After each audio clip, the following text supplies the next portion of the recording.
Okay, good evening, everybody. Welcome to. Are we live yet?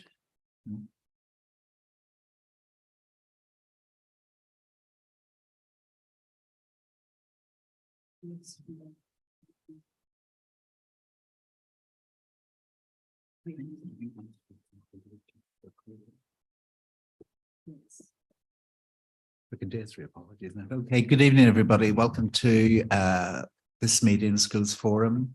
My name is Paul Adair. I'm the chair of Ealing Schools Forum. So we're going to begin the meeting with apologies for absence, substitutions, and then some introductions. So Cornelia, I think we've got a bit of a list of apologies. Yes, we do. We've got apologies from Julie Lewis, who is an officer, director, learning standards and school partnerships. And of the members, we have apologies from Emma Appleby, Horsenden Primary School, from Rachel Kruger, Ellen Wilkinson High School, Jamie Malloy, Grange Primary School, Pete Broadbent, Twyford Church of England Academies Trust, Dave Woods, Beaconsfield Primary School, and Iram Woolley. And joining remotely, we have Sajida Sajid, Mia Pai, Kimberly Herring, and Tony George so far. But Marion Budd indicated that she will join remotely, but she might be late.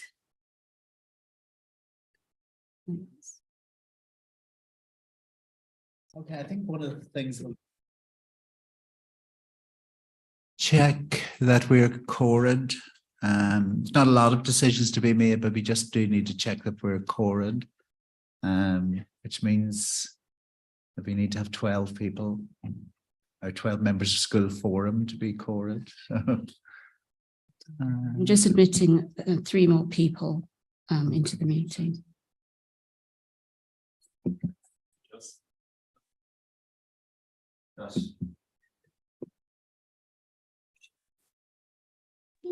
Okay. I think we managed to come up with the quorate number.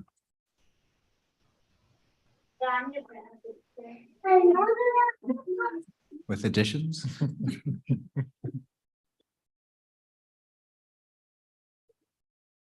Okay, great. Okay, and also just to welcome some new officers. Just want to welcome Robert South, who is our new Strategic Director of Children's Services. You're very welcome. Thank you. And to Madhu Baku, who is the acting AD for Scansendon. And to Angie Dennison, who's the acting AD for Early Album Prevention. Okay. So I don't think there are any urgent matters to be discussed. There's no matters to be considered in private. Any declarations of interest? Okay. And we move on to the minutes of the previous meeting. So we just quickly go through page by page. Page 1. If anybody's got any comments, do interrupt. Page 2. Page 3. Page 4. Page 5. Page 6. And page 7. Page 6, end of page 6 and page 7. Itemize the resolved issues. Okay, so is everybody happy to agree those minutes as a record of the meeting? Okay, agreed.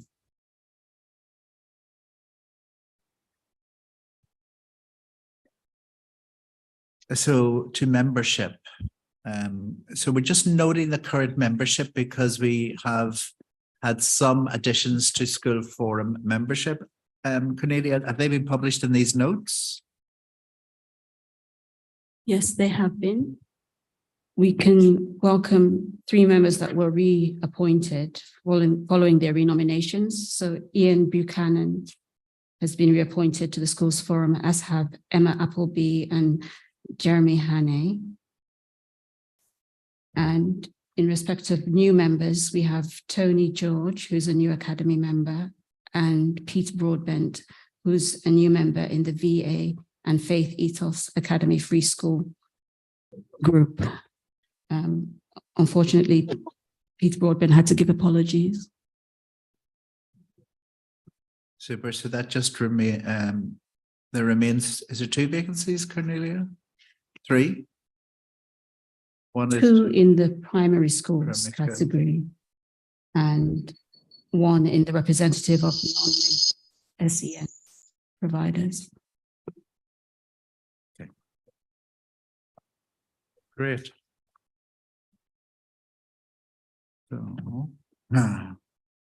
So to the main school forum report, I'm just going to hand over to Kim, who'll take us through this main school forum report. Mara, even. Be handing over to Kim shortly. So the primary decision of the meeting of Forum this evening is to agree the scheme for financing schools for the financial year 2023-24.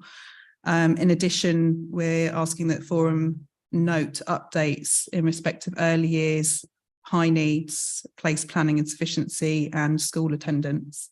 And Kim, Angie and Madhu will be taking you through the respective sections of the report.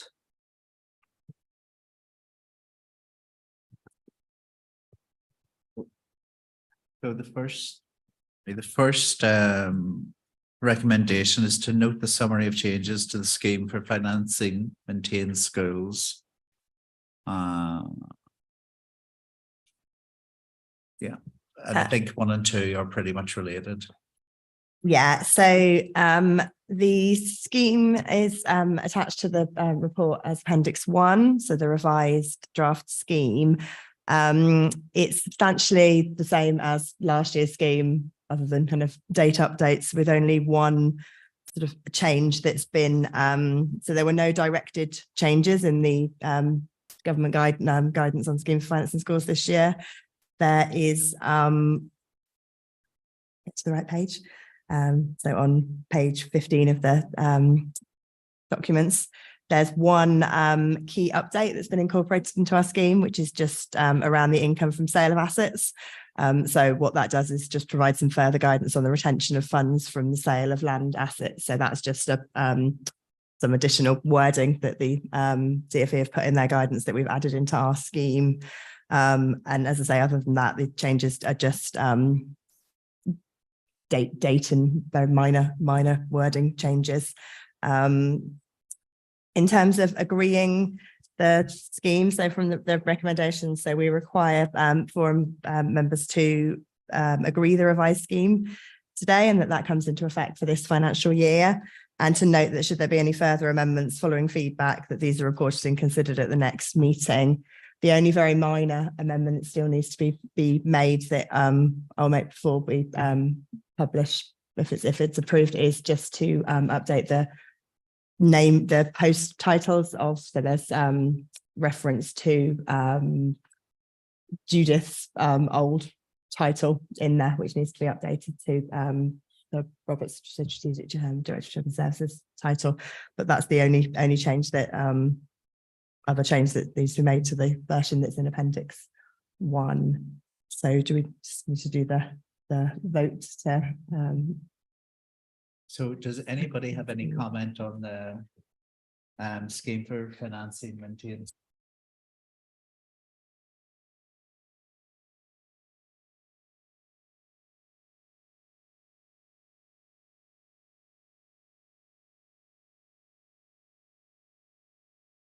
And then just a comment on the balance control mechanism. Yeah, so at the last meeting of Forum, there was some discussion around the balance control mechanism and whether that's whether the local authority should consult with Maintain Schools on changing the mechanism going forward.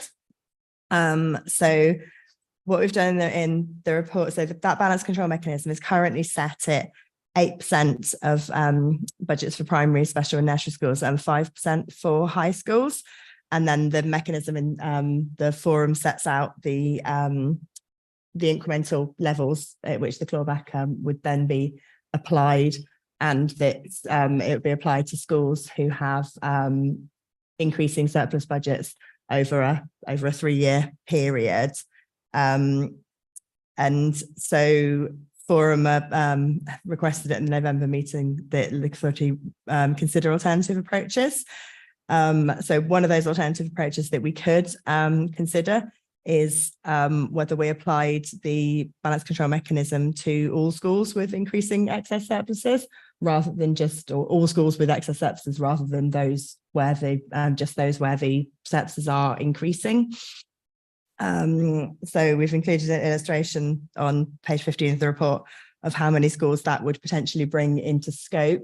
So last year there were 4 schools with sustained and increasing excess surpluses where we applied the clawback, and that led to a total of £22,000 being £22,899 being clawed back.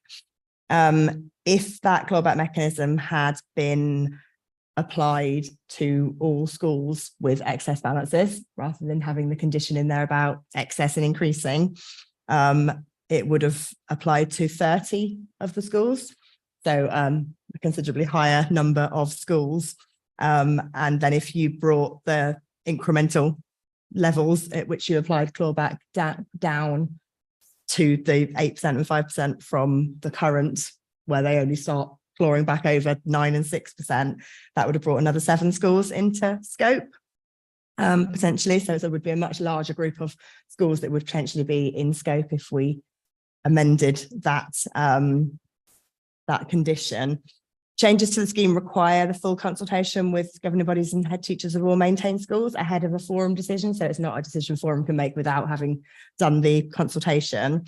Therefore, should forum wish the local authority to consult on any changes to the scheme, we would need to include that in the funding consultation in the autumn term to inform a decision in November forum ahead of agreeing the next scheme for financing schools.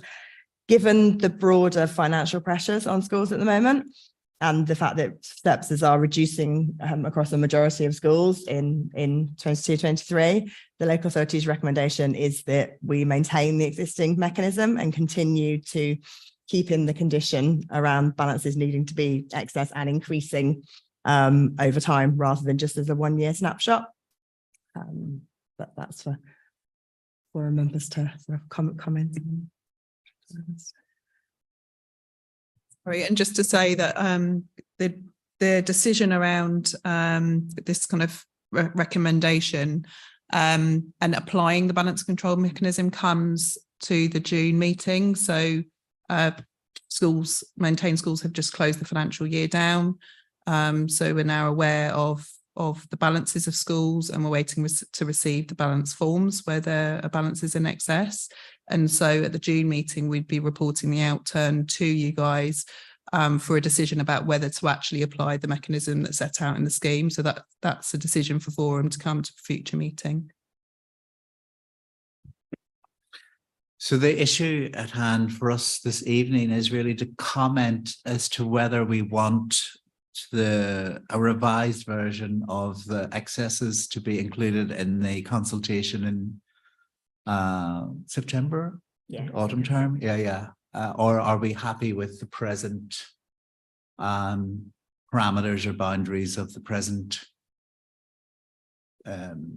mechanism? Jeremy? I think I understand in principle what you're saying here about, financial pressures on schools, but I think the reality is then that rich schools are just staying richer for longer, and schools that are struggling are just struggling more now. And that's not me making a statement about I think we need to do it now. It's just a comment, I think, about the state of a number of schools, especially a number of schools that are in Southall. And then the other thing is just that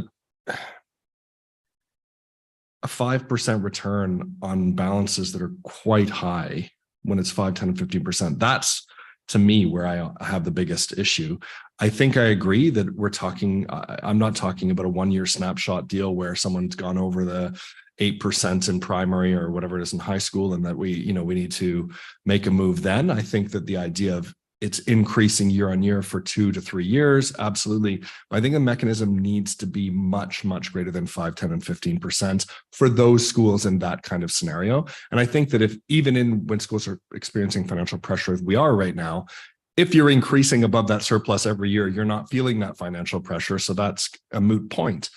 And so if we have schools in that position and we made that change, it wouldn't impact schools in bad, difficult financial positions. So I think it's still the right thing to do.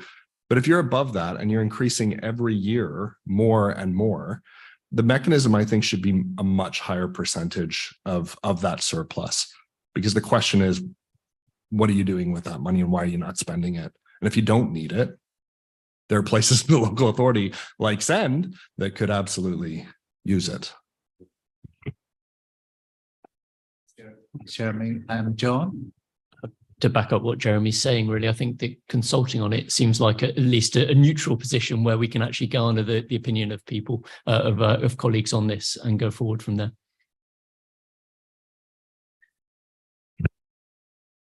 Anybody else got any comments?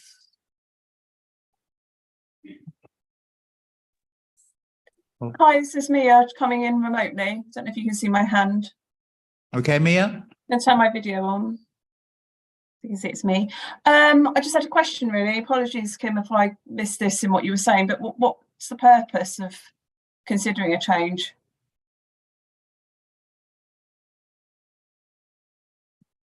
Yeah, Did you hear me? Yeah, I did, Mia. So I can take this. It's Tamara. So the purpose of the mechanism has been to, so Schools Forum has requested the local authority to implement a mechanism, and the purpose has been, and colleagues may wish to come in, to encourage schools to spend the funding that they receive for children while they're in attendance at the school, and to reduce what was and continued to be for a substantial period of time very significant balances across schools in Ealing. And so over time, those balances have begun to come down, but in specific and individual schools, there are concerns that those balances aren't reducing, but continue to increase. And so that's been the purpose of the mechanism. Sorry, my question was, what's the purpose of considering a change to the current situation? That those schools who are continuing to increase, it hasn't had the desired effect. Okay. And we should have a mechanism that claws back a greater level of funding to prompt that response from the school to spend the funding. And I think sorry, if I just asked to follow up. So I suppose my question there would be, because it looks like it's quite a minority, you know, is this around sort of work with specific schools? And has that work happened in terms of training and conversations and things?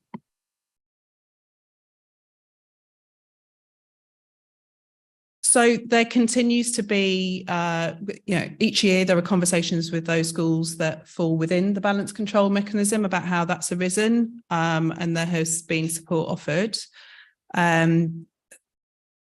I think it's something for us to take away in terms of our guidance and support to schools, and also communicating the balance control mechanism at a stage where it's agreed, so that schools and school governors understand the implications of not spending the funding and keeping a balance at an appropriate level.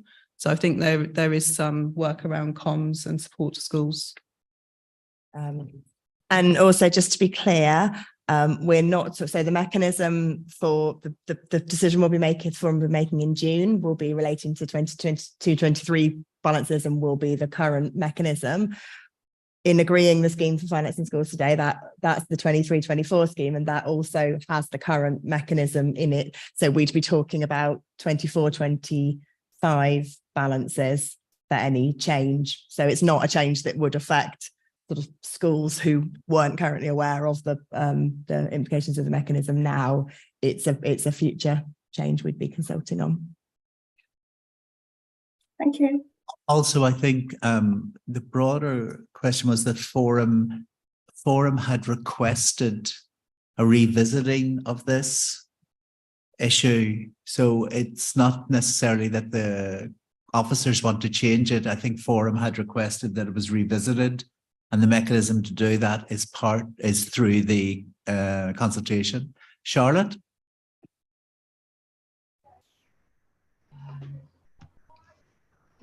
Hello, thank you.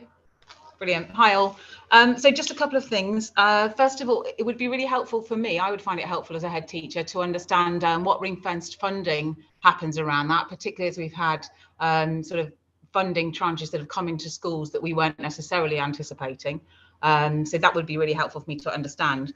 Also, I would just put out there, a context that we're in the sense that the staffing shortages, we have not been able to appoint to all of the posts that we wanted to appoint to. Had we, that would have left us in a different financial situation. And I think there's an instability around it, around staffing, around pupil numbers in the future.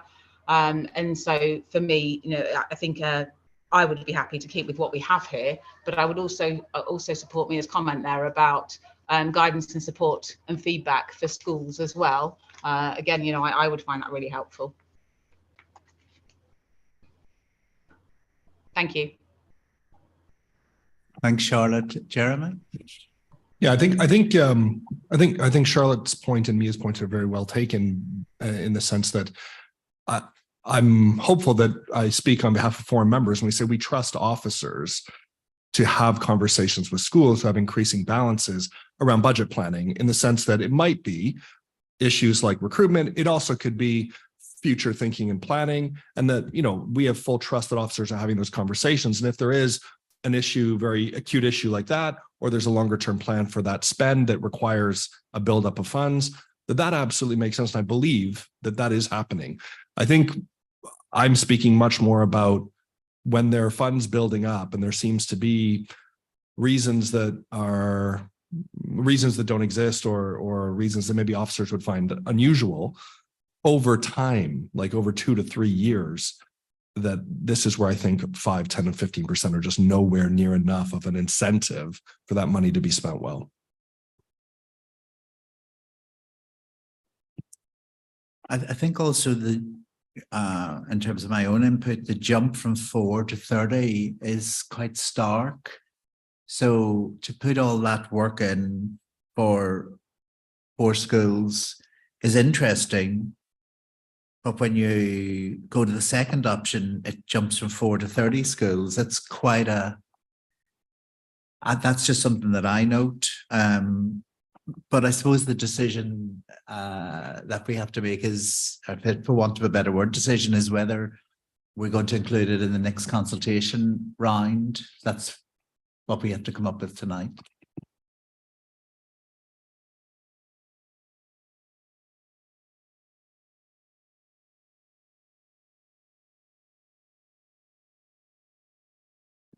Yes, just a very numpty style question. This is my first year on this committee. I'm just interested. I understand from a chair of governance point of view, not running too much money and having an overspend. And I hear the word clawback, and I've heard £22,000.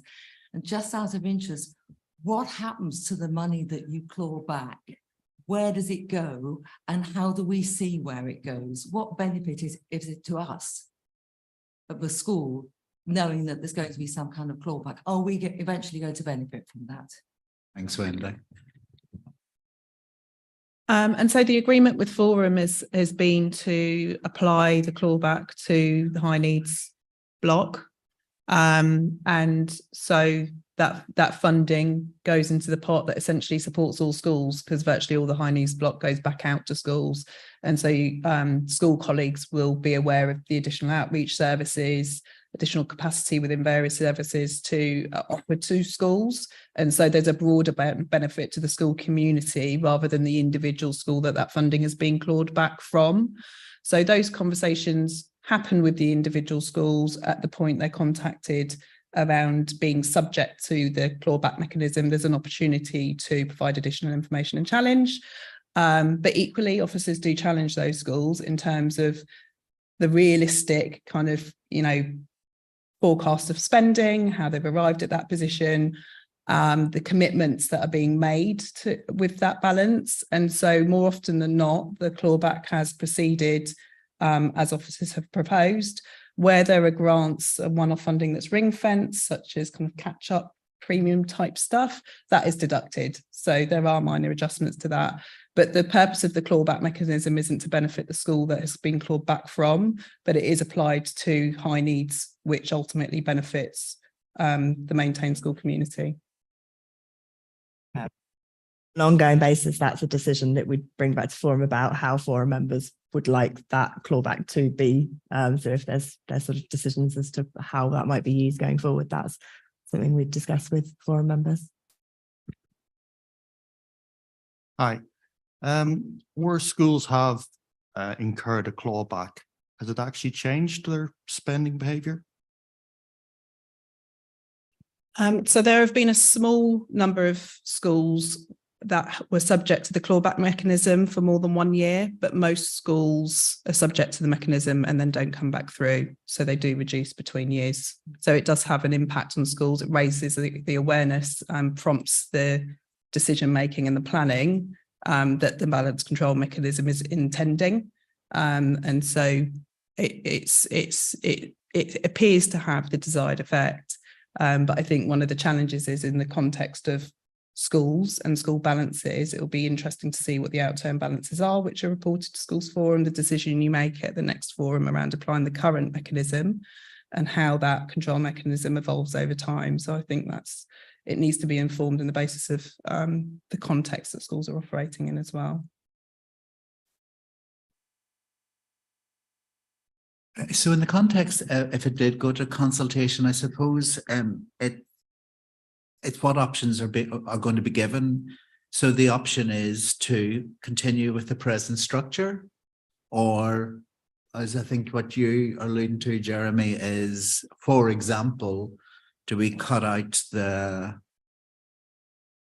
first part, which is the current mechanism, which means that there's very little clawback, and do we go with going above 9% or above 8%? They're the options on the consultation. I think there would be two. So there would obviously be the option to continue with the mechanism as it is. I think then there are two things. One of them is around whether we continue with the increasing over time, or rather than a snapshot. And then the other thing is, the other part of it is around the incremental levels and whether there should be a amendment, so an increase or a decrease to those incremental levels. I think it's the two separate things that would be consultation. Just to add to that, what we would also seek to consult on would be the principles of the balance control mechanism. And so it's important for our members of mine clear on the implications of going to consultation. And that responses from schools may be that they don't support the continued use of the balance control mechanism. And so the consultation needs to be carefully worded and anchored in the principles and the outcome that we're seeking, as well as the technical kind of values and how we apply it ultimately. So I think that's what I was trying to say, obviously badly, that the options that we're not saying in the consultation we don't want a balance control mechanism. Correct me if I'm wrong, but that we're saying what type of balance control mechanism do we want? Is that agreed? Is that generally the consensus? So I think there is, it's hard to gauge what the consensus is, but I think on kind of to play safe a little bit, to err on the side of caution, maybe we should, I think we should include it in the consultation, because I think it's good to consult people, but it's on what type of balance control mechanism. Does that generally sum up the view, or is anybody? Okay, great. Does that make sense? Super. Okay, so we can move on to early years. Kim or Angie? Angie's going to take this on. Angie's just going to give us a couple of headlines. So the recommendation is to note the update on the childcare reform set out in the Chancellor's Spring 23 budget announcement, and Angie's just going to take us briefly through that. Thank you. Hear me okay? Okay. Hello, everybody. Thanks for the welcome. So I think most of us may be aware, but just for those who aren't, the update in terms of early years is the recent announcement from the government, the Chancellor, around our childcare reforms and an increase to providing funded childcare in terms of 3 hours and early education. This is going to be phased in from the next academic year and over to 2028, I believe, and supporting our families in terms of getting back into work and employment, and supporting them with their childcare costs. There was 3 key aspects of this, one being entitlements, and this being up to 30 hours of funded childcare for eligible families for children from babies from 9 months old. The second key element to this was having a wraparound service in schools to support, so prior to school hours and following school hours, again, supporting families to work. And then the third key area was around, I suppose, more choice for childminders and changes to some of the requirements in relation to childminding. And I suppose this was around improving flexibility for providers and supporting that workforce. Included within this in terms of childcare provision, because there's going to be a lot of interest and questions around, you know, funding and how to take this forward, was an additional attribute, which is to change the staff-child ratios. It's not huge, but it's still significant, and hopefully that will support some of the childcare providers in this decision going forward. So for us, there's a big piece of work around capacity to be able to manage that for the local authority. So I think that's kind of the key aspects in terms of the updates. Sorry, Angie, can I just, is there an issue? Because I think one of the things that came up in the news, the capacity of childcare providers to reasonably sustain their offer with the cost of living increases and sort of, you know, inflationary costs. I mean, I suppose it's early days yet, isn't it? It's very early days, and I think as a local authority, we're going to have to do kind of like some kind of wider consultation and sufficiency assessments in order to really understand what that kind of landscape looks like. And obviously we have to do that very quickly. So yeah, hopefully that's answered that question. Okay. Anybody got any comments or questions for Angie on that topic or issue? I just think from a school's perspective, having listened to this announcement, both as a head teacher, but also as a parent who has very little children, what I think one of the things that schools have been speaking about that would be quite helpful is that, you know, when it comes to wraparound care and entitlement, I mean, I think schools are feeling quite aware that there's probably going to be a bit of pressure / incentive to open up wider provision. If you have a nursery that's 3-year-olds, maybe providing additional support for 2-year-olds, all of these things I think are going through the minds of ed teachers right now. One of the things that's really challenging is the training requirements and the qualification requirements that adjust as a result of the age of the children. So in a primary school, having people that are trained and recruiting people that are trained for 3 and under is very, very challenging. So I know we provide as a school wraparound care from 7 in the morning until 6 at night currently. But we ran into difficulty at one stage because of training requirements and qualification requirements for children that are 3 and under. And so I'm hopeful that there'll be a strategy in Ealing that involves training opportunities en masse for Ealing staff and for Ealing schools, so that if schools like mine wanted to provide a provision from 9 months onwards, that sending people on training, getting them ready, skilled, prepared, you know, is part of that strategy. I think absolutely, totally agree with that. And I think what will be helpful is that I can bring something back to forum, because I think that's something we have to look into. And at the moment, because there's not, we're waiting on further guidance in terms of how local authorities are supported from the Department of Education, we'll have to bring back the update. So, Good luck. yeah. Thanks, Jeremy. Okay, thanks, Angie. We move on to high needs. Madhu, it's your delight and pleasure to comment on the two notes. Okay, so on the 2nd of March, oh, thank you. Hello, everybody. Government published a special educational needs and disabilities and alternative provision improvement plan in response to the Green Paper. And this outlines the mission for the SEND and AP system to fulfill children's potential, build parents' trust, which came out of the Green Paper, and provides financial stability. There's a link there to the roadmap around timescales. And we've already started some work around how we bring SEND and AP together, reviewing our alternative provision and looking at the offer that's available. So we've made some good sort of early work there.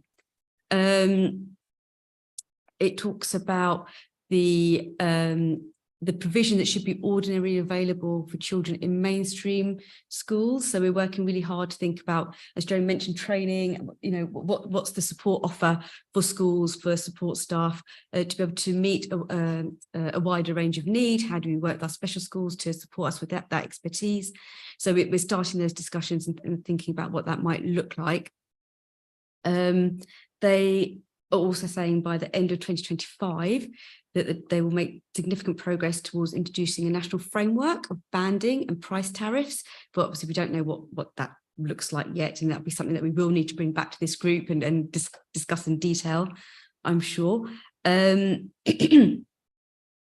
also want us to reflect on the AP system. I think at the moment, children can go into alternative provision and stay there for a very long time. And the vision and hope is that actually it's more of a kind of intervention where children can go, they get the support that they need, and then they can reintegrate back into mainstream schools. And as I said, we're working with our alternative provision providers to think about what that might look like. And again, the training support that we might need to put in place there. I'm very pleased to say that the additional and special needs local authority strategy was approved by Cabinet on the 19th of April. And that strategy was co-produced with schools, parents, young people, and a range of partners. We're now working on detailed business plans, which again, I think we'll be able to bring back to forum at some point to share the resource sort of elements attached to our 4 key priorities, that the overviews in the report for you. But if I can, I'd just like to take a moment just to thank all the local authority officers and all stakeholders that were involved in this really big piece of work. And I think there's a strategy there that we're all really proud of, and looking forward to working with you to bring the strategy to life for our young people. So I think that's it from me. Thanks, Madhu. So I think also Kim is going to just briefly mention the work done on Yeah, Madhu, do you want to also take the continuation of that, and then I'll do it. So as previously reported to forum, we were granted a one-off grant, the comp funding, which we received in autumn 2021, and we used that funding to strengthen and broaden our early start SEND offer. So that's included some early year specialist teachers, creating a portage service, and increasing the number of key workers within that team. There's a link to a report with more details, but I can share that the schools that have received this support have, all the feedback has been really positive. So we're working hard now to think about how we can continue this approach moving forward, because obviously the comp funding was a one-off, and we'll come back to Schools Forum about some sort of models and approaches about how we might be able to continue funding the model that we've currently got.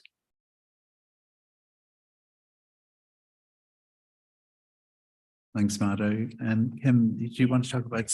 Probably if we let's take any questions from Madhu there, Oh, and then we'll move on to SEND sufficiencies probably, rather than try and do it all in one go. Is there any questions for Madhu on that? on the issues she raised? Robert? Yeah. Not a question as such, Madhu, but it's great to be here. By the way, colleagues, I'm really looking forward to working with you all going forward, and I've been really impressed with what I've seen of the partnership thus far, and I'm really keen to go out to individual schools and get your feedback. And it's on that point, I think, both in terms of the item that Angie covered and Madhu has covered, that I would very much welcome that as members of this forum, that we actively go out and speak to colleagues in our day-to-day engagement with them, just in terms of any feedback that they might have. Because one of the things that we're working on as a local authority is just really keeping a log of questions, challenges, ideas for the DFE and other colleagues that we can lobby on as a local authority, and maybe work with other local authorities in terms of putting the case for the, let's say, the government getting it right in terms of what we believe they need to do to ensure that all of our children have a fairer start, have the best possible start in their education journey. So I'd just like to say that we very much welcome that. We will use that information proactively and also seek to have those conversations with other local authorities so we can bring that learning together. So I just wanted to make those points. Thank you, Paul. Thanks, Robert. So over to Kim for sufficiency and some of the work done on descriptor levels. Okay, so on the fund sufficiency and the high needs deficit recovery, the number of EHCP plans in the borough and nationally as well continues to increase at pace. So we're now at the region of 3,500 plans, which is continuing to place considerable pressure on the high needs block. We've worked on a range of demand forecasts and the sort of implications of those on the high needs block going forward. So in the forum papers on page 19, we've presented a graph which shows what the increase has been over the past 5-6 years, and then scenarios for what that might be going forward. The high scenario there is basically prevalence continuing to increase in line with recent trends. And we can, officers, consider that to be the most likely trajectory over the next 3 years, given what we're seeing in terms of continued requests for assessment and the time it will take to embed some of the changes set out in the government centred improvement AP improvement plan. So that's kind of what we're working towards when we're looking at the trajectory of what might happen to the high needs block. The overspend on the high needs block at the end of 22-23 will be reported at the June meeting of Forum, but early indications are that the actions that have been taken around sustainability, value for money, combined with the significant increases that we did see in the grant from the government this year, has limited the increase in the overspend this year.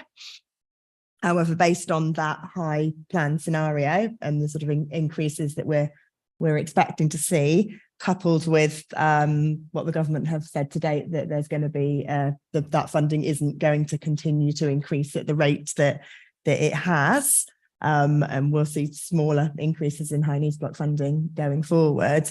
The deficit is forecast to escalate substantially over the next 3 years. I mean, you'll know we've talked before that there's a lot of boroughs that have got much larger deficits than Ealing currently do, and have significant kind of government intervention at the moment, which is not the position Ealing are in at the moment. But with the increases to the plans, we do expect to see the deficit increase without considerable action. Therefore, so the forum will be required to make a decision around the management of surpluses and deficits in the respective DSU blocks at the June meeting. And so the local authority are likely to once again propose that Forum use the DSG reserves in the other areas, to mitigate the high needs deficit and pressures related to future school organisation changes, which is what has what the decision that's been made in the last few years. Currently, there's around 45% of children educated in specialist provision. So the creation of local specialist places is therefore crucial to reducing the forecasted deficit through sort of avoidance and reduction of the use of expensive, non-maintained and independent specialist provision. A significant number of additional specialist places beyond those currently in the capital programme are anticipated to be required if the current trend in prevalence continues. And the key gap for that is around children with severe learning difficulties and associated behaviour related to needs such as autism. And Forum members will be aware that we mentioned previously that we'd put in a free school bid, which was unfortunately unsuccessful. And the government announced in March the authorities that were successful in that, and our bid was not successful. Therefore, to ensure the sufficiency of places and reduce that pressure on the high needs budget, the local authority will need to continue to work with mainstream schools and special schools to develop greater school collaboration, to progress plans for additional specialist places, and also to make the best use of our existing provision and increase the levels of mainstream inclusion in line with the aims of the government's AP and improvements, Senate AP improvement plan, coupled with cost avoidance through the other elements of the deficit recovery programme. So the early help and prevention, developing alternative provision, demand management in terms of annual reviews, transition planning, tribunals, preparing for adulthood, and contract monitoring and commissioning. So all of those will be crucial elements of our deficit recovery and sustainable high needs planning going forward. And that kind of that work forms part of the strategy priority 4. So the priorities that are set out what Maddie said earlier, so that work will be kind of reported to Forum going forward, the work and the progress on those areas. Digest all that if you can. Anybody got any comments or questions they wanted to ask with regard? I just wanted to check in the graph from 2018 to 2023, there looks to be an increase of around 50% from 2,200 to 3,400. Yet the blue graph peaks at 4,600. Given the rate of growth, I'd expect that to be over 5,000. Is there a reason why it's less? So the trend in is a trend in prevalence as a proportion of the population. What we're now starting to see is the overall population decreasing. So we saw the big increase in that population as birth rates increased, and that's now leveled off and is starting to come down. So the overall population is coming down. Therefore, if you're sort of working on a trend in prevalence, it's on a smaller population going forward. And then the other reason, so those trend projections were, we've created those before we finalised the latest January numbers, which were slightly higher than had been forecast that they would be. So part of that reason was that there was a proportion of plans that were in process of being ceased within that. So that sort of number includes a number of plans that were then ceased. So that kind of trajectory is if that makes sense. So that trajectory is going on a slightly lower population going forward. And also, as I say, that there's a slightly higher number there because some of those plans were then subsequently ceased. Is there a chance that, for instance, there's more awareness of mental illness these days? So whilst the population may be trending down, the amount of people who will be diagnosed with some form of issue on mental health, there's a possibility that may go up. Yeah, so just in terms of the 3 lines, the projections going forward, so the middle line shows prevalence leveling off. And so ordinarily you would expect that to be the case at some stage, prevalence would level off, but there has been and continues to be increased prevalence and increased identification of needs. And so the top line accounts for an increasing prevalence, which is exactly as you say, impacts of COVID, various other kind of contextual factors influencing the increase in prevalence. And so that to some extent accounts for that. When you look at just the population on its, in its own right, and you see prevalence leveling off, you'd see actually the total number of plans at some stage coming down, so a peak and then a reduction over time. But that's not what our next 3 years realistically looks like, and that's the case for many other boroughs. In Ealing is not unique in that regard. Robert? I think this is it's clearly critical area for us and authorities up and down the country. As Tamara noted earlier, we are not within the government's kind of major concern range at the moment. There is a program called the Delivering Better Value program, which is operating in 3 phases. There was an initial phase, which was like a safety valve with which focused on the local authorities with the highest proportional overspends. And then there are 2 further phases. There'll be learning coming out of those phases. The government is working with authorities to help them develop programs to address demand in the high needs areas, and to look at evidence-based forms of practice and operations that actually have an impact on the demand that we see on these types of graphs. So what we will do, we will report back to the forum those findings, and we will also consider those findings and how they might fit our particular demands in Ealing. So we're doing that work as with other authorities and looking at the findings as they are provided to us. But there's no magic formula. This is going to be incredibly painstaking work to look at what works evidentially for different cohorts of children and young people in the Ealing context. John? Maybe Robert's answered this in part, but do we have any idea of, oh, well, I'm sure we do. What were the reasons that the DfE declined the free school application? And are there any local free schools which are being set up in neighbouring boroughs that we might benefit from alternatively? So the closest free school from the most recent round, it will be in Hillingdon. So they've been successful in a number of rounds.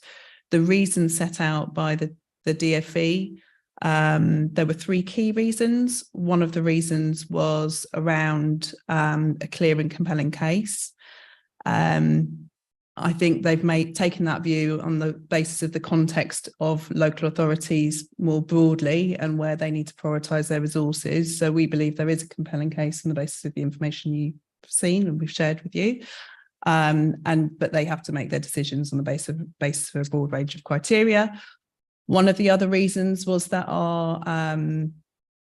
our SEND strategy for the period, which has just been agreed, hadn't been published yet. And so that information, we weren't able to share the finalised version of that with them. And that was a key criteria for their evaluation of all the bids, which is disappointing, but understandable.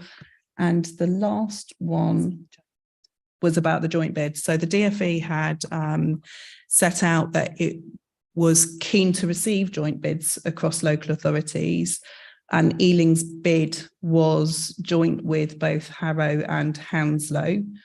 However, they struggle to evaluate the bid on that cross-borough regional working. And so we're going to be meeting the DfE to better understand their feedback, but also to provide feedback in terms of the guidance around joint bidding and various other features that they're keen to receive so that future bids can be further developed.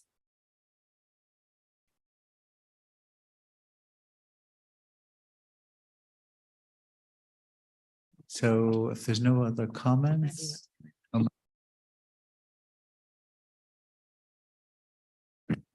Just to respond in terms of your concern around more mental, children having more mental health issues and concerns and anxiety. There's some work that we've been doing around the rollout of therapeutic thinking, which is a whole school approach to support all our young people. And that's a borough-wide approach that we are investing in. And also alongside that, we mentioned about the ordinary available provision. So hopefully more of our young people will be getting their needs met through our ordinary available provision as well. So there's different sort of layers to it really. And I think Robert touched on it well, just to reassure you that that work is happening in the background.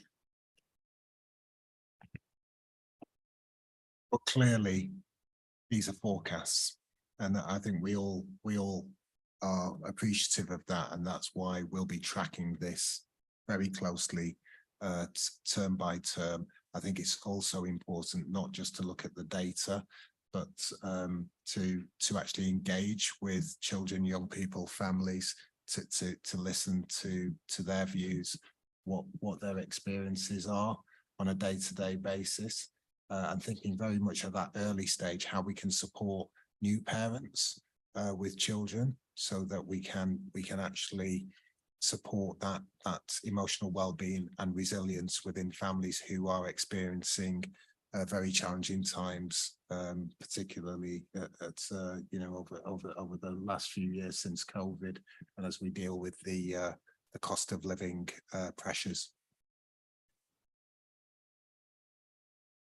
Jeremy?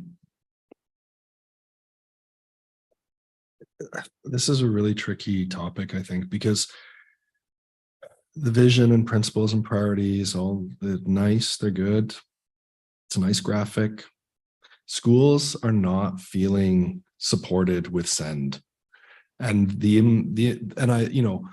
cross borough-wide initiatives, which are intended to support schools to provide a more inclusive education, is a double-edged sword, because on one hand, I wholeheartedly agree that more training, support, and development is needed. I've already made that evident. But on the other side of that same hand, we're saying schools aren't doing a good enough job. And I think that is a very dangerous position to be in.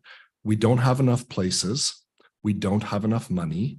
And schools, mainstream schools, and clearly from the next couple of pages in the report, special schools as well, we're struggling to recruit children. An inclusive school-wide approach is lovely until you're the staff member being beaten up.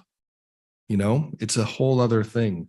And this strategy is really great, and the priorities sound really lovely, but the granularity of the documents that you're talking about coming is crucial for primary schools, because we need to understand in real terms, where's the money coming from? When's it coming? What places are available? When can these children be supported in the best way, the least restrictive way possible for them? Because right now schools are drowning. They're struggling to recruit staff that can support children that are neurodiverse. Every EHCP that we write and receive money for is a loss. It's not money that's coming in to support that child. It's just, even at the top funding band, 18 grand and change, it's costing me another 6 to meet the needs of that child, on top of that invisible 6 that exists. So the strategy, the overarching strategy is lovely to read about. The day-to-day experience of primary schools in this local authority is not great. And the experience for children is not great. And we're going to need something urgently that outlines the actual on-the-ground strategy for primary schools in Ealing, because right now it's very, very challenging landscape.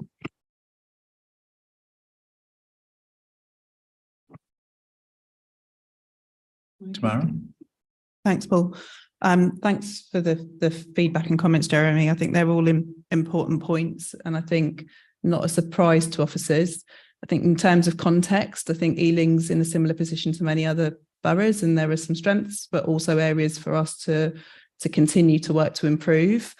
I think the work around the strategy has delivered at least a collective understanding of what some of those challenges are, and the work on the action plans that Madhu mentioned are really critical to that, and co-producing those action plans with schools and other stakeholders is a priority.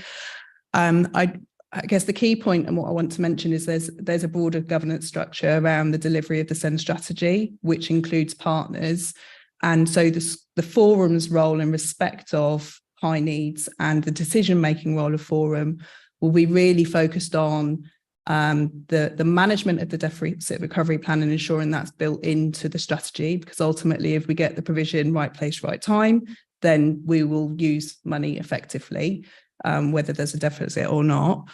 And so the decisions for the forum will be around the transfer of the 0.5% that will be consulted on, come back in the autumn, and also decisions around de-delegations. And so that will be the focus on the future of the reporting back to forum with some of that contextual information. But it's important that the kind of meat of that conversation and the governance around it sits also in the appropriate places, which includes the SEND Inclusion Committee within ELP, but also the governance structure that sits around the strategy as well. Yeah, and with full respect to all the officers, I mean, I know nobody's shirking the work or trying to create problems. I know everybody's doing incredible things and working exceptionally hard. And I wholeheartedly take the point about the role of forum. I guess what I'm saying is 0.5% is great. We probably need to be doing more than that. There's probably a level of de-delegation to services like the SMH outreach team and the creation potentially of other or broadening that service. But until that's put in front of the forum to say, we want more money, but here's what we want it for, and here's how it's going to benefit schools, nobody's ever going to talk about more than that 0.5%. And I think we need to be talking about more than 0.5%. It's just really difficult when it's not concrete and clear.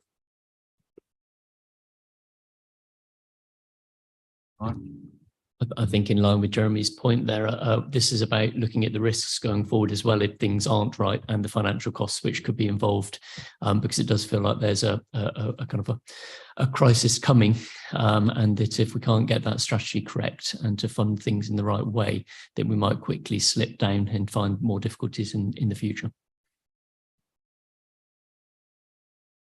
Yeah, I mean, I suppose I would, as a practitioner, as well as being the chair, I would agree the challenges that mainstream colleagues are facing are pretty phenomenal at the moment, and they are in special as well.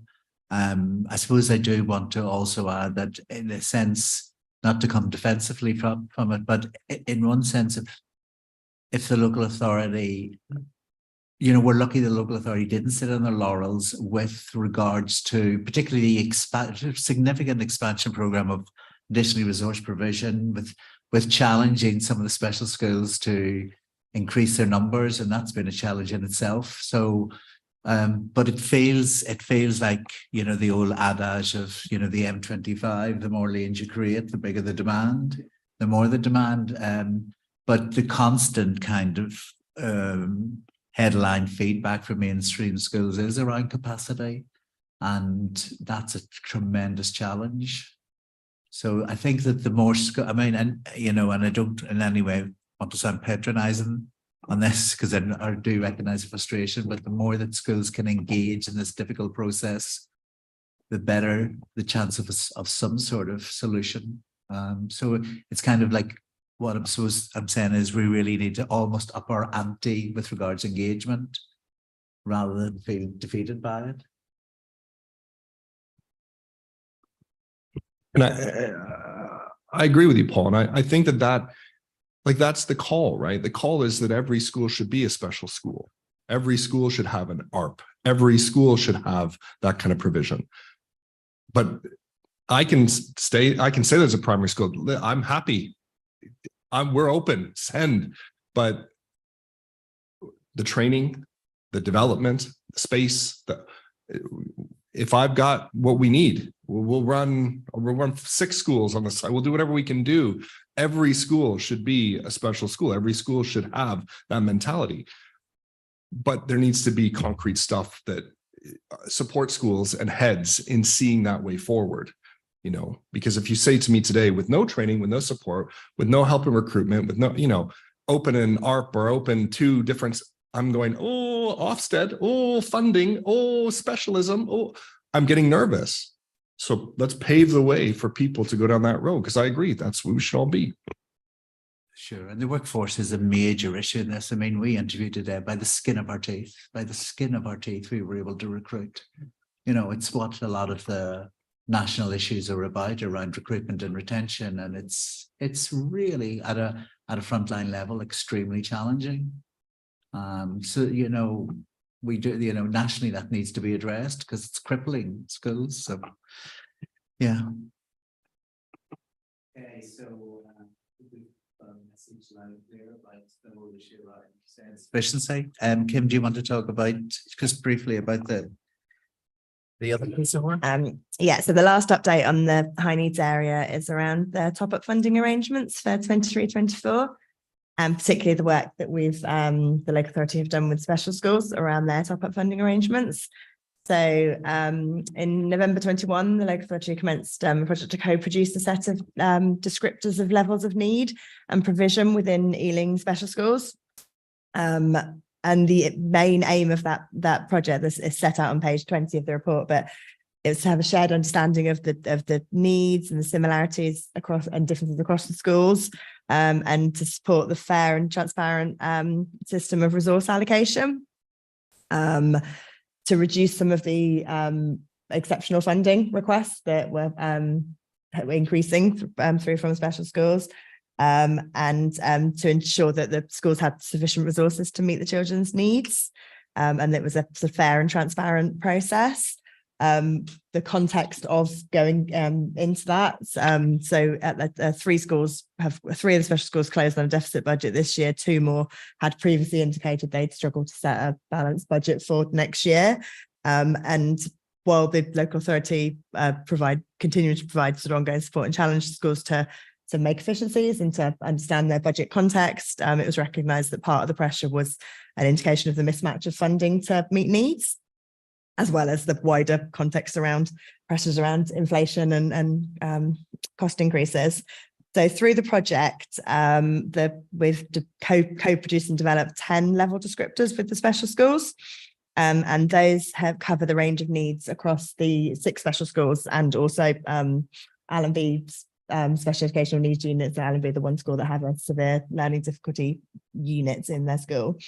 And as part of that project, all children have been allocated a band or descriptor, and the local authority have then used that a review of the resources to meet the children's needs to then inform the budgets for 23-24 based on the provision described in the descriptors, and a range of other factors in around historic spend, minimum funding guarantees, exceptional funding arrangements, to come up with a top-up value for each of those level descriptors, and then work that through to an average top-up rate for each of the special schools. So those are set out on page 21 of the report. And the intention going forward is to review those top-up rates annually to reflect cohort changes and changes in levels of need. And then just set out there as that this year special schools will also receive an additional allocation of 3.4% per place on top of that top-up funding, which is a condition of the additional high needs funding that the government announced in the autumn statement, and it's intended to broadly match the funding that mainstream schools get through the mainstream school additional grant. In terms of that work, so a series of meetings have been held with the individual special schools to go through the detail of that and understand any unresolved issues and agree next steps. There's still, we've kind of worked through quite a lot of that. There is still some work outstanding, particularly with one of the special schools. So with Bellevue in particular, some work still outstanding to ensure that the children are allocated against the correct descriptors, and that average top-up rate reflects the needs in their school correctly. So there may still be some changes to that rate, but those are the rates set out there that are currently been been agreed. And then going forward, that project will be extended out into additional resource provision and into mainstream and following on from that into mainstream. So the second phase of the project is to develop descriptors for the children who are in additional resource provision and in AP, so in our pre-settings, and that's will start work in the summer term, due to be completed by the end of the summer term, and then moving through into mainstream schools through into the autumn term with a view to moving to a new funding allocation model from April 2024. And then I've also just set out in the report the current funding arrangements for the additional resource provision and the AP settings. So. There's any feedback or comment, questions on that? Sorry, just yeah. I don't know if I can be heard. It's Ian Buchanan. Yes, Ian. Hi, Ian. Hello. Sorry, I was very late joining. I think I joined at a appropriate time. Are we comfortable? Actually, Paul, it's particularly good to ask you as well as a fellow representative of special schools. Are we really all comfortable with the current arrangements for these descriptors and bands and the averaging that's going to come through? Because I know that discussions we've had at Spring Hallow has suggested that we feel a bit under pressure from the way it's working. And I hope I'm not speaking out of turn to highlight that, but I'm just wondering if this is now a fully done deal or whether it's still subject to some degree of negotiation.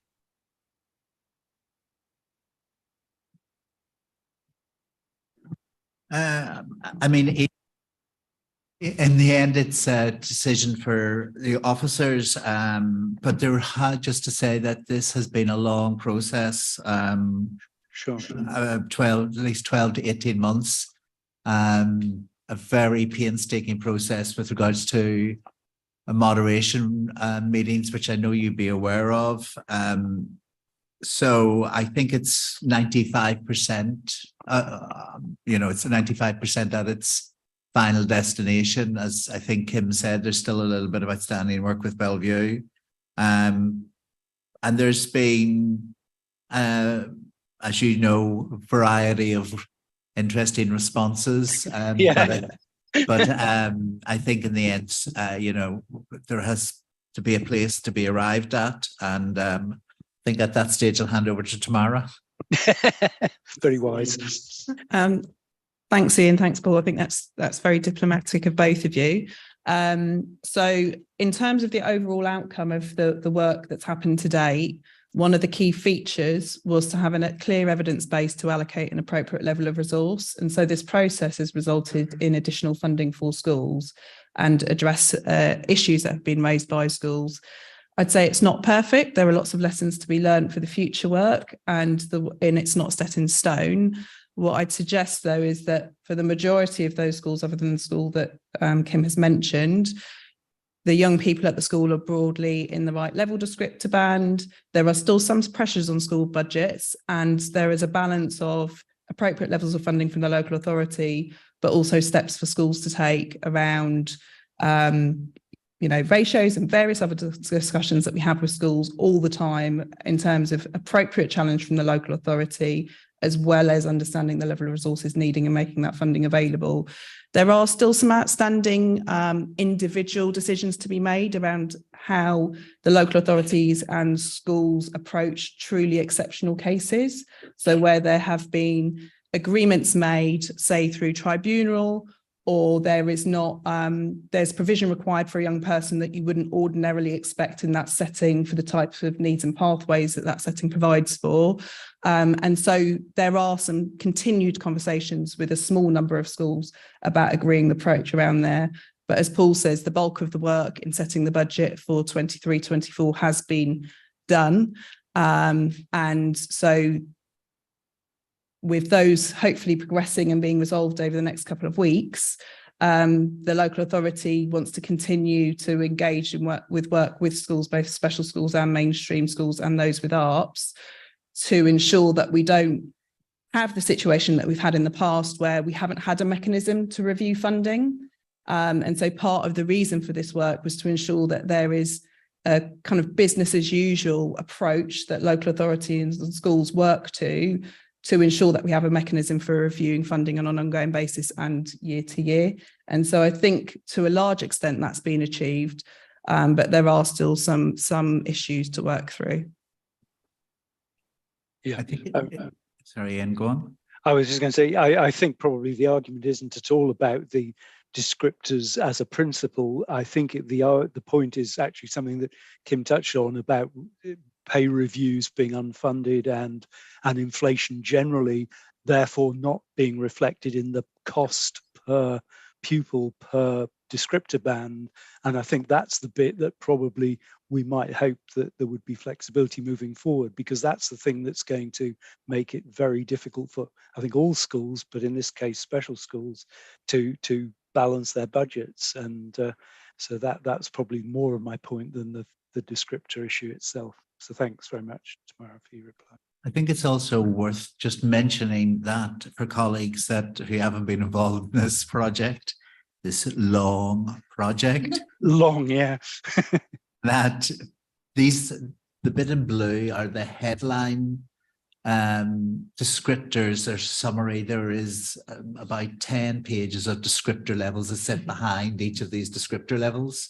So it's been a very in-depth process that's involved really a lot of moderation across the sector to assign pupils to a descriptor band, but that by no means is the summary of a descriptor level. There's a whole series of descriptor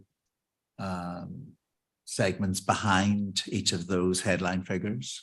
Sure. Sorry, just a couple of last bits to add. So in terms of inflation, Ian, it is a challenge. It's a challenge across all schools in terms of high needs top ups. And so the local authority needs to consider its decisions around inflation on the balance of the grant it's receiving and the overall financial position of schools. And so all schools are needing to make difficult decisions, as well as the LA responding, and that will continue into the future. But for the purposes of the budget that needs to be set for this financial year, I think we're broadly in the right place, but with still some work to do. We will be seeking to publish the level descriptors on EGFL, so colleagues can see that, and we'll put a note in gatekeeping so you can see the work that's been done to date. I guess the last point is to thank those 6 special schools that participated. It is a real commitment from schools as well as officers. And it goes back to the point raised earlier in terms of ramping up the engagement at a time when there's considerable pressure on schools. We will only make progress on the ARP descriptor levels and mainstream descriptor levels if schools participate in that work. Yeah, that's my last couple of points. Thanks, Paul. And just I think the final thing that I would say is that it was a collaborative process. And I'd just go back to Robert's point about our colleagues in the local authority, and not just officers, but professionals. There was a range of professionals that came into schools and were able to, I suppose, in one sense, what was different about this process was see the real life experience of the schools and the challenges that happen in particularly in the special school sector. So I suppose in terms of a CPD exercise in itself, it certainly had value. Okay, so if there's no more comments or questions, planning and organisation. Yeah, so this is just a small, a short update on the introduction of the school place planning and organisation working group. So that group's been set up to inform the development and delivery of responses to changes in demand for mainstream, specialist and AP provision. So we had the first, so the working group's got head teacher representation and representation from LA officers and also from the Dyson board. And the sort of information about that group, so terms of reference, papers, minutes will be shared on the Ealing Grid for Learning.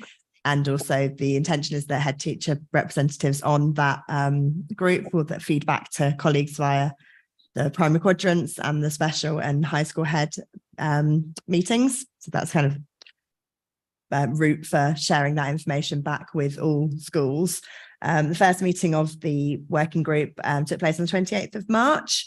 And the key focus of the working group going forward will be on the practical application of the principles that have been set out in the Local Authority School Organisation Principles Guidance, which we brought to a previous forum meeting and is now published on the EGFL. And one of the agreements at the first meeting was that there be a separate SEN place planning subgroup created to inform specialist place delivery planning going forward. So that would be it's a sort of distinct issue from some of the issues affecting mainstream schools. They're obviously related. What else I need to say on? I think it probably just feeds into the point you were making, Jeremy, about SEN place planning and there not being enough places. I think Ealing has, compared with other boroughs, better sufficiency of provision, but there are definitely pressures now and ongoing. I think the context we're operating in is that there will continue to be complex needs met within mainstream settings for a variety of reasons. And so it's important that while we're also place planning for specialist provision, we are also putting in place provision to support mainstream schools meet those needs. And there's already been some work to provide additional outreach, etc. So what we'll do is provide a further update to Forum around the specialist places delivery plan and some of the schemes that we're working on over the next few years. And I think just also in the context of some of the discussions we were having earlier about financial sustainability, obviously that's the reduction in demand for mainstream primary school places is a key factor that's impacting on financial sustainability of schools in Ealing and nationally. And so this working group, one of the key reasons for setting this up is so we do have a place to have those discussions and to sort of feed the information back at school to ensure that we're working closely with schools to help them to manage that demand, to limit the implications from a financial sustainability perspective as much as we can. Can I just add to that, going back to what Joe was saying, from the early years perspectives for SEN children, where I think across the settings that we are finding it very difficult as well. There's not enough places, not enough of resources as well. And what support is put in for the early years, the nurseries? Because there's a lot of talk around the schools, but what's in set for nurseries? We are really struggling and staff are exhausted and they're very thin on the ground. To recruit somebody that's got experience in SEND is almost non-existent. And sustaining the staff that we have that've got oodles of experience are overworked, and documentation to do to ensure that the paperwork is done is taken away from the children. So, you know, there are difficult times ahead for all nurseries as well. And then passed on to school as well. Schools need that transition, they need that information.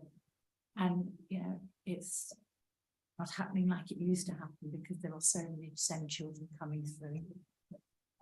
Support's not there. Okay, thanks. We'll note that. Perhaps that's something that when we're reporting again on an update on the SEN strategy, we could be a bit more specific about support in the early years sector and any strategies or action plan to support that. I know the wee ones. The SEN early starting. Yeah. Sorry, and also with the early years advisory team as well. We're doing quite a lot of work with them around developing SEN practice, training for SENCOs in PVIs, etc. So yeah, we can definitely come back with a bit more of a report and information on that for you. Absolutely. It's very interesting when Robert mentioned that hearing the voices of and getting parents engaged as well, and trying to maybe get someone to do outreach within the children's centres and capturing their voices out, because they're sometimes very reluctant. And if we can some sort of outreach work can be arranged as well, the support sort of moving forward. But I think it's important that we don't, forget the contribution of the early years sector, because sometimes it can. We do feel that we get brushed. The conversation can focus a lot on schools, but that sector is as important as the school sector. Tamara? Yeah, so just a couple of points. So the SEND strategy is a 0 to 25 strategy, so it does cover early years. And so that engagement with providers and parents of young children has been key in terms of developing the strategy, but will also be key in terms of developing the action plan. From a schools forum and school forum decision-making perspective, the early years block comes for consultation to schools forum. And so we consult forum members and all schools on the allocation of the early years block. One of the key aspects of the early years block is quite a significant allocation to inclusion funding, and that is allocated out through a panel through the early years service. That is, in terms of Ealing's position when compared with other boroughs, Ealing's allocation out through the inclusion funding is substantial when comparing with other boroughs. The volume of specialist places in early years in Ealing is also significantly higher than all of our neighbouring boroughs. And so those decisions will come back to forum. And so the consultation is really key and crucial that you guys all contribute to the funding consultation, but also that the overarching development of the SEND strategy action plans and the governance around that is held in the appropriate place. And so absolutely there'll be updates to schools forum, but the detail of that happens through the SEND strategy and the governance arrangements around that. Inclusion funding and support financially has always benefited the nursery provisions. That's not our concern. It's more of getting the support and the skills and the trained staff who in order to support these families and children. That's part of the provision. Thank you. And finally, the issue around attendance guidance and funding arrangements. Yeah. So this one's just another short update for forum to just remind forum members of the funding arrangements for the school attendance service, and set out some of the extended duties set out in the government's working together to improve school attendance guidance and the kind of implications for that. So the council's statutory responsibilities for school attendance are primarily funded from the Central Schools Services block. So this is with agreement of schools forum, so that the pass through to fund those services is a decision for schools forum, and this attendance service is part of the retained duties that local authorities have for all schools. And the links in the forum report for the responsibilities that funds. Maintained primary and secondary schools also separately fund the requirement for the council to inspect attendance registers. So that's the only bit that's not funded from the Central Schools Services block. That's the only bit that comes through the education functions top slice. And there's that again is a decision that comes back to forum. So that inspection of registers is the bit that comes through the education functions. The rest of it is through the Central Schools Services block. The government have committed to updating legislation on school attendance to create clear expectations of schools, trusts, governing bodies and local authorities on what attendance support they should be providing. And that legislation is due to come into place, 1st of September 23 at the earliest. But ahead of that legislation being changed, there's guidance has been issued for schools and local authorities, so the working together to improve school attendance guidance, to sort of allow schools and local authorities to ready themselves for those legislative changes. And the guidance sets out the core, so much more clearly than has been done in the past, the core functions that a local authority school attendance service must provide. So around communication and advice, targeting support, multidisciplinary support for families and legal intervention. But what that guidance also does is bring additional educational establishments, including independent schools, into the local authority's statutory duties. and extends the local authorities' duties to include more multidisciplinary working, greater focus on children with social workers, and increased use of local attendance data and analysis, as well as replacing a sort of greater expectation on schools for that oversight responsibility.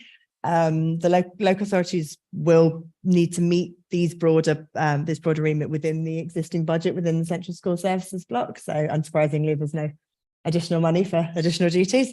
So the budget that comes through the Central School Services block is not specific to a phase or sector. So it's not for primary schools or secondary schools, or it's for all phases, including the independent school sector. And the attendance service are working to sort of understand those requirements and reframe and redesign the offer that they provide to schools to generate the capacity to manage those duties, and work with schools to agree how that's done within the existing budget. Has any questions? John Hicks. Thanks, Kim. I think some primary colleagues have said that they're noticing the differences that are coming through from the attendance team, and how that's kind of starting to impact with the greater expectation on them to provide some of the areas of service that were there before, alongside greater attendance problems which are happening at the moment, contextually post-COVID. So there's a bit of a storm, I suppose, of things coming together there. And colleagues were starting to think about how they might address those. And we were wondering whether there may be some scope in the consultation to schools around whether the service may need to be bolstered in some kind of ways, although that was very formative and there were no kind of clear ideas on that. It was just an idea at this stage as to how those things might be addressed, whether within school groups or on a local authority-wide kind of level.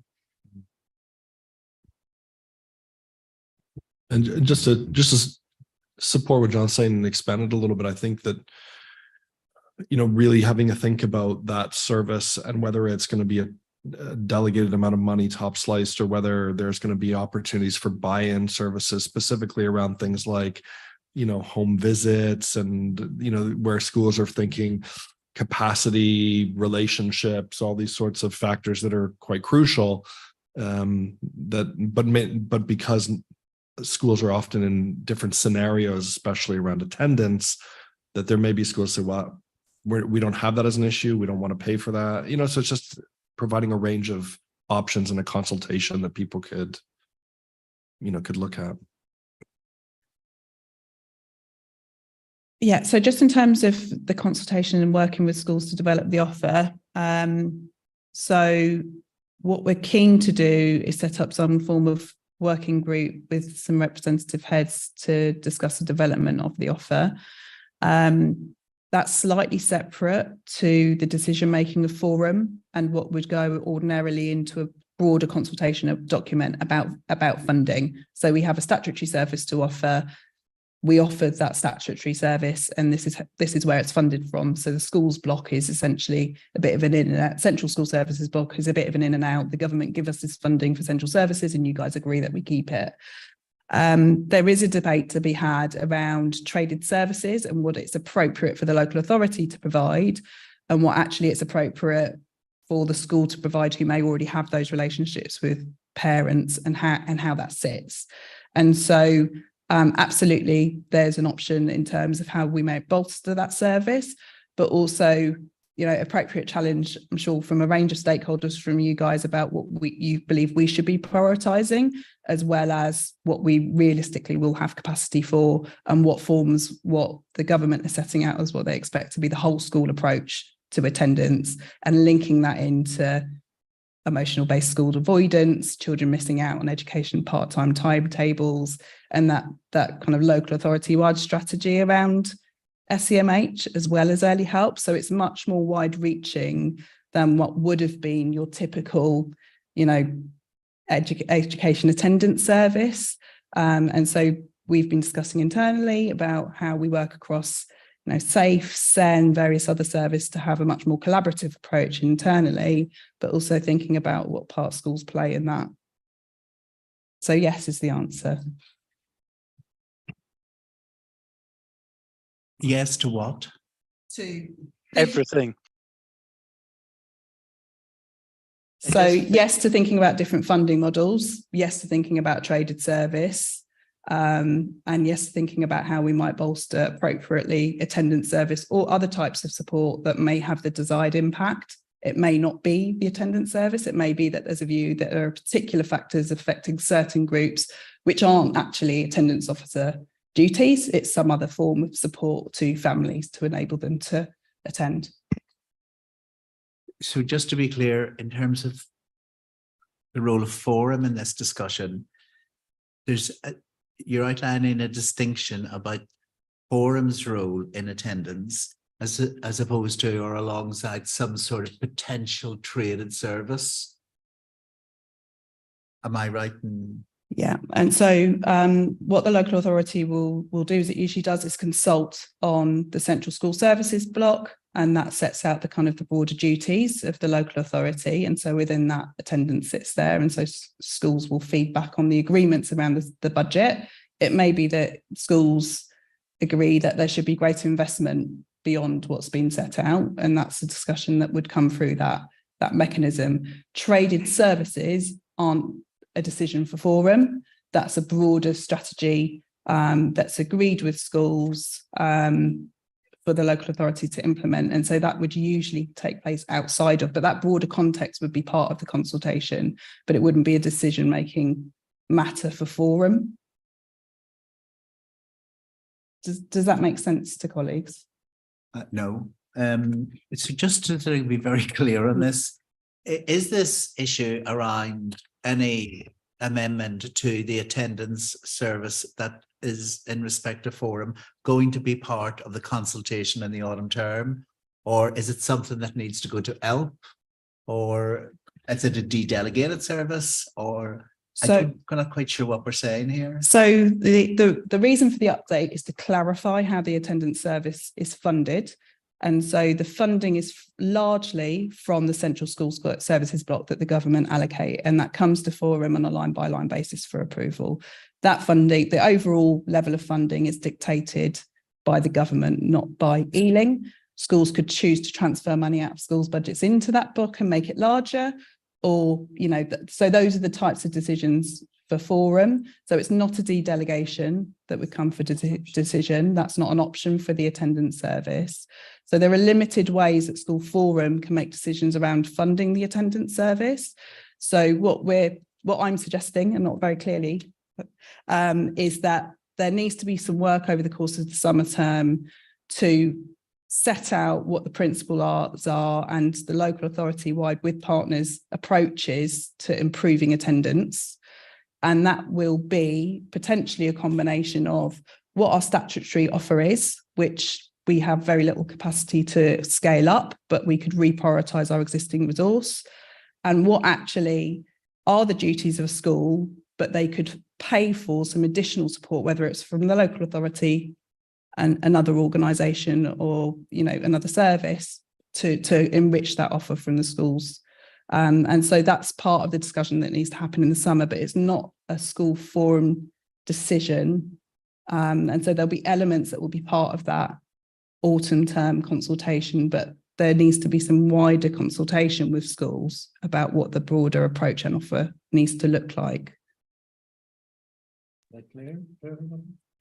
Yeah, Tamara, it's Ian. Could I just ask a question which a lot of people here may well know the answer to? Are the requirements of this improved school attendance regime more stringent and more likely to take up time, cost and effort to align with government requirements, and therefore put additional pressure on both the local authority and schools? Or is this something that could be absorbed and just rebalanced, which I think you were suggesting might be possible, but I always wonder when new regulations in this area come in that it's not going to become more rigorous and more expensive to meet the requirements. So the Department for Education did, as it always does around policy changes, a financial analysis, and their analysis was that system-wide there would be no additional cost because you would be avoiding future issues, societal issues, because of increased school attendance. And so there is no proposal to increase funding to local authorities or broaden decision-making powers of Schools Forum to kind of broaden out those services beyond the statutory duties. That has been roundly challenged by local authorities, and we participate in working groups with the Department for Education and London councils to make that kind of feedback position of both the local authority and schools clear. So there are additional expectations. There are also existing expectations, which are generally speaking good practice across the local authority already. So Ealing doesn't have a very long way to go when compared with other boroughs. So some boroughs do not have an attendance service at all. They only have a very small traded offer because schools and the local authority have prioritised different things within the central school services block. So actually the distance to travel is less than other boroughs, but we do have a more varied offer in Ealing at the moment. So the offer to primary schools is not equivalent to high schools, and we have no offer to the independent sector or early years. And it may be that through consultation that's deemed appropriate by various partners, or it could be that there needs to be a rebalancing of how we prioritise the resource. And that's one of the key challenges around visits, for example. So they're very time consuming for schools and also for the local authority, and they have an impact in some circumstances and not others. And so we need to set our threshold as a local authority with partners around expectations. And so that's some of the broader work that needs to happen. Yeah. It sounds like more work and more cost, but I get it won't be funded. Thank you. Yeah, as colleagues will be aware from officer level, we in each job area have the largest, have the only school in the borough with a catchment, a traveller site officially in our catchment area. That kind of particular challenges with attendance salary issue. Is the government's proposed updating of the guidance going to be effective in that at all, or are we going to make representations as an authority about that?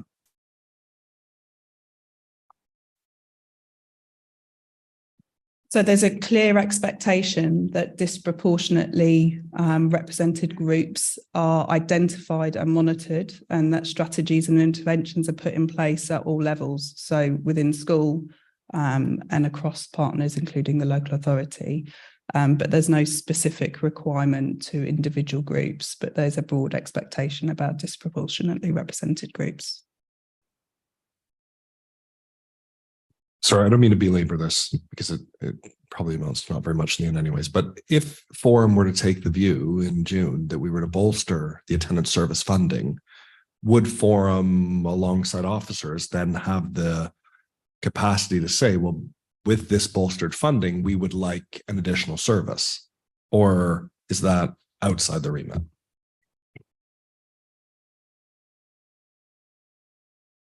So within the statutory duties, yes, you could reprioritise the allocation, or you could transfer money out of another block into the central school services block. So there is the ability to reprioritise. The challenge is where that money comes from, because it impacts other services. So that's absolutely part of the broader consultation. But the purpose of the Central School Services block is for statutory functions. And so it's that debate and challenging and shared understanding about what is the statutory duty of the local authority and what is it the responsibility of a school, and therefore it should be a traded service, and that needs to be worked through in greater detail.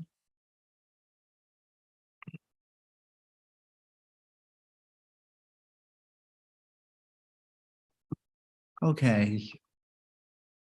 I was going to ask, but I think I'm reluctant to, what exactly is meant by the council inspecting attendance registers? But you don't have to answer, because I think we've got long enough. Just have visions of the inspector coming around to look at these. I think this is a conversation that needs to go on, and perhaps part of it could be picked up in Schools Consultative Group, where the issue about attendance and the pressures on the attendance service could also be discussed. But I think what we need to focus on with Forum and the consultation is on the statutory services and statutory requirements. Okay, so I think that pretty much draws us to the end of the meeting tonight. Thanks very much for everybody that attended, both in person and virtually. And just a reminder that the next forum meeting is on the, sorry, that's which would have to go. It's on the 21st of June. It's on the 21st of June. Okay. Thank you very much, everybody. Thanks, Paul. Cheers all.